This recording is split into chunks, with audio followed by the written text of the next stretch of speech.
आपको अहम खबर दें, मीर रजा केस वालिद के वकील जिब्रान नासिर का मौक़िफ़ सामने आ चुका है। पुलिस का कल मजिस्ट्रेट के सामने तफ्तीशी रिपोर्ट पेश करेगी। जिब्रान नासिर की जानिब से ऐसा कहा गया है। मजीद कहा गया कि पुलिस की रिपोर्ट पेश करने से पहले सिंध हुकूमत ने अदालती कमीशन क्यों तश्कील दिया है। क्या सिंध हुकूमत पुलिस तफ्तीश के नतीजे से वाकिफ़ है? शाहनवाज हमारे साथ मौजूद है, उनसे मजीद जानते हैं। जी शाहनवाज, बताइएगा मजीद क्या तफसीलात हैं? देखिए, सिंध हुकूमत की जानिब से मीर अली रजा की कत्ल की तफ्तीश के लिए जुडिशल कमीशन बनाने का फैसला किया गया था। अब इस केस की जो उस पर मौक़िफ़ है, जो मीर रजा के वकील हैं, उनकी जानिब से उनका मौक़िफ़ सामने आया है। जिब्रान नासिर कहते हैं कि जो अहले खाना है, ये कमीशन जो है उनकी मर्जी से नहीं बनाया गया, ना ही उनसे मुशावरत की गई है।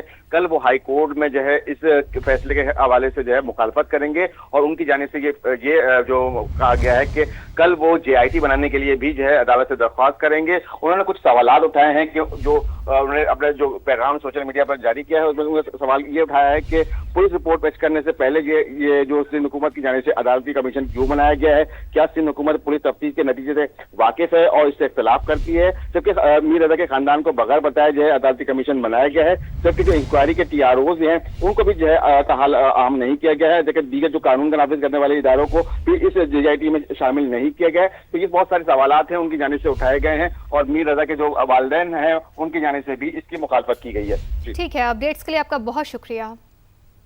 बानी PTI से बहन की मुलाकात के बाद नौरीन नियाजी से राबता हुआ। बैरिस्टर गौहर की जानिब से ऐसा बताना था। नौरीन नियाजी ने कहा वो मुलाकात के बारे में बाहर आकर बात नहीं करेंगी। बैरिस्टर गौहर ने मजीद कहा कि इतना बता सकता हूं कि नौरीन नियाजी अपने भाई से मुलाकात पर खुश थी। बानी की अपनी बहन नौरीन नियाजी से मुलाकात की तफसील नहीं बताई जा सकती। ये कन्फर्म करता हूं कि बानी ने वज़ीर आला सुहेल आफरीदी के खिलाफ कोई बात नहीं की। बानी ने पार्टी क़यादत से नाराजगी के हवाले से भी गुफ्तगू नहीं की। लोग बानी से मनसूब मन घड़त बातें ना फैलाएं। बैरिस्टर गौहर ने गुफ्तगू करते हुए ऐसा कहा। उनका कहना था कि बानी PTI से बहन की मुलाकात के बाद नौरीन नियाजी से राबता हुआ। बैरिस्टर गौहर ने मजीद कहा कि इतना बता सकता हूं कि नौरीन नियाजी अपने भाई से मुलाकात पर खुश थी। बानी की अपनी बहन नौरीन नियाजी से मुलाकात की तफसील नहीं बताई जा सकती। ये कन्फर्म करता हूं कि बानी ने वज़ीर आला सुहेल आफरीदी के खिलाफ कोई बात नहीं की। बानी ने पार्टी क़यादत से नाराजगी के हवाले से भी गुफ्तगू नहीं की। लोग बानी से मनसूब मन घड़त बातें ना फैलाएं। बैरिस्टर गौहर ने गुफ्तगू करते हुए ऐसा कहा। उनका कहना था कि बानी PTI से बहन की मुलाकात के बाद नौरीन नियाजी से राबता हुआ। नारोवाल में हालिया बारिशों ने तबाही मचा दी है। सैकड़ों एकड़ ज़रई अराज़ी तबाह हो चुकी है। गांव नवाब पिंड के कब्रिस्तान को जाने वाला रास्ता भी पानी की लपेट में है। तफसील जानते हैं नुमाइंदा समा मियां मोहम्मद शफीक से। जी शफीक, आगाह कीजिएगा, वहाँ पर क्या सूरत हाल है? जी बिल्कुल, हालिया बारिशों ने वसी पैमाने पर जो है वो तबाही मचाते हुए जो इलाका मकीन है, जो काश्तकार है, उनकी सैकड़ों एकड़ अराजी जो है वो जिस पर चावल की फसल काश्त की हुई थी वो जो है वो मुतासर हुई है। तो वहीं पर नवाही गांव नारोवाल का नवाही गांव नवा पिंड नवाजे जो है वो उसके कब्रिस्तान में हालिया बारिशों का पानी दाखिल होने की वजह से जो इलाका मकीन है उनको मैयत ले जाने में जो है वो दुश्वारी का सामना है। इलाका मकीनों ने जो है वो बादशाह के अकाम से जो है वो अपील की है कि फौरी तौर पर निकासी आब के जो इंतजाम है उनको मौसर बनाया जाए और नवा पिंड नवाजे के कब्रिस्तान और जनाजगाह से जो है वो बारिशों का पानी निकाला जाए ताकि लोगों को मैयतें ले जाने में किसी किस्म की दुश्वारी का सामना ना करना पड़े। जी ठीक है, अपडेट्स के लिए आपका बहुत शुक्रिया। एक और अहम मामले की बात, नए सूबे का क़याम वक्त की अहम ज़रूरत है। मुल्तान चैम्बर के साबिक सदर ख्वाजा मोहम्मद हुसैन का कहना है कि नए इंतजामी यूनिट्स का क़याम बहुत ज़रूरी है। उनका मज़ीद क्या कहना है, जानते ब्यूरो चीफ मुल्तान आमिर इकबाल भुट्टा से। जी आमिर। सूबा है और जनूबी पंजाब के लोगों की हमेशा से आवाज़ रही है, कई सालों से, कई बरसों से, कि जनूबी पंजाब को एक अलहदा सूबा बनाया जाए ताकि जनूबी पंजाब के जो उनके मसाइल हैं वो इजी उनके शहरों में, उनके घरों में उनके मसाइल हल किए जा सकें, ना कि उनको लाहौर या दूसरे शहरों में ट्रैवल करना पड़े। आज हमारे साथ मुल्तान की बड़ी मुमताज़ शख्सियत, बहुत बड़े इंडस्ट्रियलिस्ट हैं اور سابق چیمبر آف کامرس کے پریزیڈنٹ ہیں, ڈرائی پورٹ ملتان کے چیئرمین ہیں, ٹیفٹا کے پریزیڈنٹ ہیں. ہمارے ساتھ میاں حسین صاحب ہمارے ساتھ موجود ہیں. ان سے پوچھتے ہیں کہ آخر صوبہ بننے سے کاروباری حضرات کو کیا فائدہ ہوگا. سر جی, ہم تاجر حضرات بالکل سپورٹ کرتے ہیں, نیا صوبہ بننا چاہیے, اور اس صوبے کے بننے سے ہمارے معاملات, ہمارے کاروباری معاملات میں ہمیں بہت آسانی ہوگی. ہمیں کوئی بھی کام کرنے کے لیے, کسی بھی NOC کے لیے, سرٹیفکیٹ کے لیے ہمیشہ پنجاب لاہور جانا پڑتا ہے. تو اب ہمارے سارے کام ملتان میں ہوں گے انشاءاللہ تعالی. اور اسی طرح اب اگر ساؤتھ پنجاب کے حوالے سے دیکھیں تو راجن پور کا جو بندہ ہے اس کو بہت دور سفر کر کے لاہور جانا پڑتا ہے صرف اپنے مسائل کے لیے. وہاں اگر ان کا آفیسر اویلیبل نہیں ہے تو پھر ان کا پورا 2 دن سے 3 دن ضائع ہو جاتے ہیں. تو اگر ملتان ہوگا تو ہمارے بہت سارے مسائل حل ہوں گے. اچھا, اب اس کے ساتھ میں ایک اور بات بتانا چاہتا ہوں کہ ساؤتھ پنجاب جب اینول ڈیولپمنٹ پلان بنتا ہے, پروگرام جس میں ساؤتھ پنجاب کا بنا ہے, اس میں 752 ارب روپے رکھے گئے ہیں پورا ترقیاتی بجٹ پورے پنجاب کے لیے. اور یہ تقسیم ہوتا ہے ہمارا مطلب ہمارے علاقے میں آبادی کے تناسب سے. ہمارا آبادی کا تناسب 31% ہے, 31%, اور ہمیں اس سال بجٹ دیا گیا صرف 13%. ہمارا حصہ بنتا تھا 752 ارب روپے میں سے ساؤتھ پنجاب کے لیے 233 ارب روپے, ہمیں صرف دیے گئے ہیں 96 ارب روپے. اب مجھے بتائیے اگر صوبہ بن جائے گا تو ہمیں 233 ارب روپے ملیں گے تو ہمارا خطہ کتنی ترقی کرے گا. ہمارا ترقیاتی بجٹ جب ہمارے ملتان میں لگے گا تو ہماری انڈسٹری کو سپورٹ ہوگی. ہمارا انڈسٹری اس وقت ملتان میں صرف 13 ارب ڈالر کی GDP ہے. ہم ملتان اس وقت one of the smallest GDP کے حوالے سے ہیں. ساؤتھ پنجاب میں ہم جائیں گے.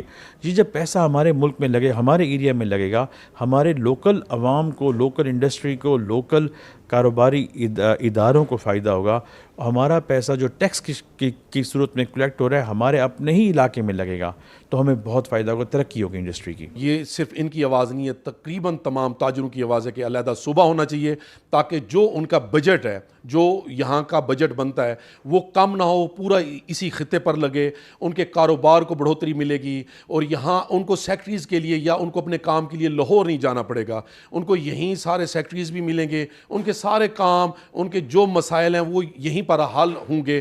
علیحدہ صوبہ منانے کے حوالے سے ملتان کے تاجروں نے باقاعدہ کہہ دیا کہ علیحدہ صوبہ ہونا بہت ضروری ہے. جی بہت شکریہ آپ کا. فیصل آباد کے ٹیکسٹائل صنعت کاروں نے وسائل کی منصفانہ تقسیم کے لیے نئے صوبوں کا قیام لازمی قرار دے دیا. موقف اختیار کیا کہ ان کے ٹیکس کا پیسہ کسی اور جگہ لگانے کی بجائے ان کے شہر کی تعمیر و ترقی پر ہی لگنا چاہیے. بیورو چیف خرم شہزاد اس وقت پاور لومز آنرز ایسوسی ایشن کے چیئرمین وحید خالق رامی کے ساتھ موجود ہیں, ان سے جانتے ہیں. جی بتائیے. پاکستان میں نئے صوبوں کے قیام کا معاملہ اس وقت قومی سطح پر زیر بحث ہے. اسے طرز حکمرانی اور سہولیات کی منصفانہ تقسیم کے لیے ناگزیر قرار دیا جا رہا ہے. فیصل آباد کے کاروباری حضرات بھی اس معاملے پر ایک زبان نظر آتے ہیں اور ان کا بھی یہی کہنا ہے کہ نئے صوبے جو ہیں وہ لازمی طور پر بننے چاہیے. ہمارے ساتھ اس وقت موجود ہیں پاور لوم آنر ایسوسی ایشنز کے چیئرمین وحید خالق رامی صاحب. ان سے جانتے ہیں کہ نئے صوبوں کے حوالے سے ان کی کیا تجویز ہیں. دیکھیں جی, جو ہماری سمجھ ہے کہ دیکھیں فیصل آباد ایک بڑا ڈائیورسیفائڈ انڈسٹری کا شہر ہے. یہاں پہ ایک اسٹرانگ ایگریکلچر بیس ہے. ہم لوگ ماہانہ سینکڑوں اربوں روپے جو ہیں وہ ٹیکس کی مد میں دیتے ہیں. 6 ارب ڈالر سے زائد کی اس شہر سے ایکسپورٹ ہے. لیکن یہ شہر بہت ساری بنیادی سہولیات, مثلا ہائی کورٹ بینچ نہیں ہے, ہمارے پاس ایکسپو سینٹر نہیں ہے, کوئی بہت بڑا ہاسپٹل نہیں ہے. تو یہ ساری چیزوں سے ضروری یہ ہے کہ تمام نئے صوبے بنائے جائیں تاکہ لوگوں تک سہولیات جو ہیں ان کے دہلیز تک پہنچ سکے. چھوٹے صوبوں کا قیام ہونا چاہیے. لوگوں کی یہ ضرورت ہے, بدلتے ہوئے پاکستان کی بہت بڑی ضرورت ہے. جی بالکل, جس طرح انہوں نے بتایا کہ پاکستان کے معاشی, آئینی اور طرز حکمرانی کے لیے اس وقت نئے صوبے جو ہے وہ لازمی ہیں. لوگوں کا یہی کہنا ہے کہ نئے صوبے بنیں گے تو ہی ان کے مسائل, ان کے وسائل اور ان کی سہولیات جو ہیں انہیں ملیں گی. جی. پاکستان مسلم لیگ کاف ملک میں نئے صوبوں کے قیام کی حامی ہے. رکن قومی اسمبلی فروخ خان کہتی ہیں کہ مخالفت کرنے والوں کو فائدہ کا اندازہ بھی نہیں ہے. نئے یونٹس کے قیام سے عوامی مسائل کے حل میں آسانی ہوگی. صوبے بنانے کا تعلق ہے, یہ بہت اچھا آئیڈیا ہے, लेकिन सूबों का जो तस्वर है हमारे जहन में इसलिए नहीं कि इनको मालूम नहीं कि इसके फ़ायदे कितने हैं। सूबों की वजह से लोगों को बड़ा फ़ायदा होता है। उसकी वजह यह है कि हर सूबा जो है अपने यहाँ जो भी पैदावार करता है या जो भी वो चीज़ें बनाता है वो साथ वाले सूबे के साथ तजारत करता है, और अगर एक सूबे को कोई मसला हो जाए तो सारे सूबे इकट्ठे होकर उसकी मदद करते हैं। इस्तेहकाम पाकिस्तान पार्टी का दो टूक मौक़िफ़ मुल्क में नए सूबे बनने चाहिए। IPP रहनुमा और रुकने कौमी असम्बली गुल असगर भगोर की समा से गुफ्तगू। कहा कुछ पार्टीज नए सूबों के क़याम में रुकावट हैं, ये जमातें बड़े सूबों में इक़्तिदार लेकर बैठी हुई। उनको मशवरा है कि सूबा बनने दें, अगर आपका एक वज़ीर आला है तो फिर 4 हो जाएंगे। बनने चाहिए। हमारी पार्टी का बड़ा वाज़ेह मौक़िफ़ है। इंतज़ामी बुनियादों के ऊपर पहली बात तो है सूबे बनने चाहिए। रुकावट देखें, रुकावट तो पॉलिटिकल ही है, इसमें तो और कोई बात नहीं है। पॉलिटिकल कुछ पार्टीज़ ऐसी हैं जो पूरा जैसे सूबा जो है वो लेके बैठी हैं और वो बहुत बड़े सूबे हैं और वो एडमिनिस्ट्रेटिवली, लेकिन मैं उन पार्टीज़ को भी कहना चाहता हूँ इससे कोई फ़र्क नहीं पड़ता। जहाँ आपका एक वज़ीर आला है वहाँ 4 हो जाएंगे या 8 हो जाएंगे, उससे क्या फ़र्क पड़ता है। हम तो यहाँ तक कहते हैं कि जो एक डिवीज़न है हमारा वो इतना बड़ा है, वो एक सूबा बना देना चाहिए।